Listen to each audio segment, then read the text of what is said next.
प्रदेश के द्वारा आयोजित की जा रही पीसीएस और आरओ एआरओ प्रारंभिक परीक्षा में मानकीकरण वापस लेने को लेकर आयोग ने अपना पक्ष सामने रखा है। आयोग के सचिव ने छात्रों को वस्तु स्थिति स्पष्ट करते हुए कहा है कि छात्रों की मांग पर ही इस प्रक्रिया को लागू किया गया है।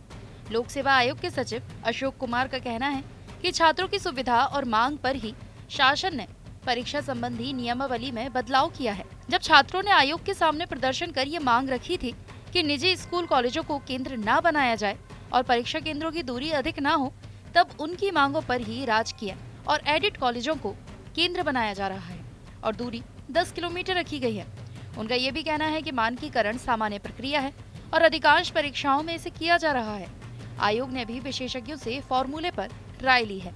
इसमें किसी तरह के भेदभाव की कोई गुंजाइश नहीं है। छात्रों की मांग भी थी पहले कि प्राइवेट विद्यालयों को शुचिता की दृष्टि से सेंटर न बनाए और दूरस्थ के सेंटर न बनाए। उसको ध्यान में रख करके छात्रों की मांग के आधार पर ही गवर्नमेंट ने 19 जून 24 को जियो जारी किया कि केवल सरकारी विद्यालयों को ही सेंटर बनाए जाएंगे और जो वित्तीय सहायता प्राप्त है उनको बनाए जाएंगे, प्राइवेट को कत्ते में बनाए जाएंगे, ताकि परीक्षा शुचिता के साथ और गुणवत्ता के साथ कराई जा सके।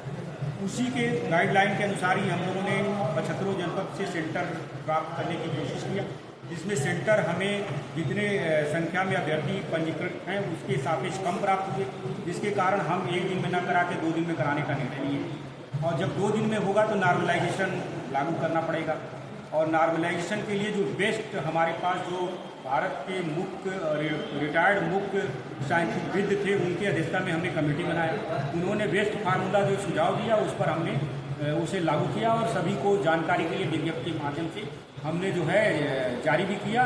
और ये जो हमारा फार्मूला है वो पूर्णतः कंप्यूटर सिस्टम आधारित है, उसमें किसी का हस्तक्षेप नहीं है। सर, एक सवाल है कि जिस तरह से हजारों की छात्रों में जो संख्या प्रदर्शन कर रहे हैं, क्या सर उनकी मांगों पर विचार किया जाएगा? उनको हमने जा करके उनके बीच उनको समझाया है कि ये उन्हीं की शुचिता उन्हीं के हित में किया गया है। परीक्षा की शुचिता और गुणवत्ता को मेंटेन करने के लिए ही किया गया, वो ये पूरा उनके हित में। अगर उनको लगता है कि नॉर्मलाइजेशन का सिद्धांत हमारा सही नहीं है तो अगर वो कोई सुझाव देना चाहते हैं तो उसको आयोग सुझाव पे विचार करेगा और अपने विशेषज्ञों के पास पुनः उसको रखेगा। आयोग की मंशा साफ करने के बाद भी आंदोलन कर रहे अभ्यर्थियों ने पीछे हटने से इनकार कर दिया है। उनका कहना है कि जब तक प्रक्रिया बदलकर पुरानी व्यवस्था लागू नहीं की जाती तब तक उनका प्रदर्शन जारी रहेगा। आपको पता है कि यहाँ पे जो भी प्रतियोगी छात्र हैं वो सामान्य और गरीब परिवार से आते हैं, तो इन पे सिर्फ इनकी जिम्मेदारी नहीं है, इनकी खुद की जिम्मेदारी नहीं है, इनकी बिंदाई बहनों की जिम्मेदारी है, इनके बूढ़ी माँ का जिम्मेदारी है, बीमार बाप की जिम्मेदारी है। उन जिम्मेदारियों का बोझ यहाँ उठा के ये छात्र आए हैं और ये तानाशाह अधिकारी हैं जो नंगे पांव कालीन पे भी नहीं चल सकते हैं। वो तय करेंगे कि छात्रों का भविष्य कैसे सुदृढ़ और सुनिश्चित और व्यवस्थित होगा। ये छात्र जागरूक हैं, समझदार हैं, इनको अपने हक की लड़ाई लड़ने बखूबी आता देख रहे हैं। दिन रात भर से छात्र बैठे हैं, बिना खाए बिना प्याए, बहनें सब कंधे से कंधा मिला के साथ संघर्ष कर रही है छात्रों के साथ में।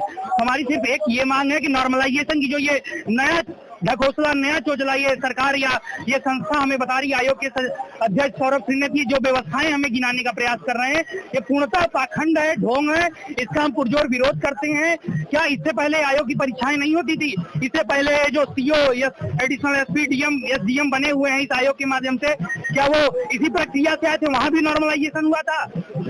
उस व्यवस्था में जब अभाव का समय था, आधुनिक समाज नहीं था, इसमें आधुनिकता चरम पे है। इस समय अगर वो इस व्यवस्था से एग्जाम नहीं करा पा रहे हैं पुरानी व्यवस्था से, तो ये किस लिए इतनी बड़ी व्यवस्था में इतनी बड़ी संस्था में उन्हें दायित्व दिया गया है?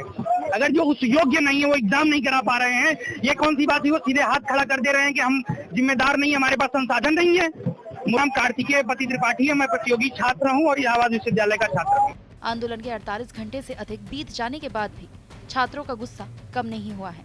छात्र कहीं आयोग के अध्यक्ष के पुतले बनाकर अपने तरीके से प्रदर्शन कर रहे हैं, तो कहीं टीन की चादरों को पीटकर अपना विरोध दर्ज कर रहे हैं। आंदोलन भीड़ की शक्ल लेता जा रहा है, जिसमें सियासी दलों की भी एंट्री हो गई है। समाजवादी पार्टी के एक नेता का आंदोलन को धार देने का वीडियो भी सोशल मीडिया पर खूब वायरल हो रहा है।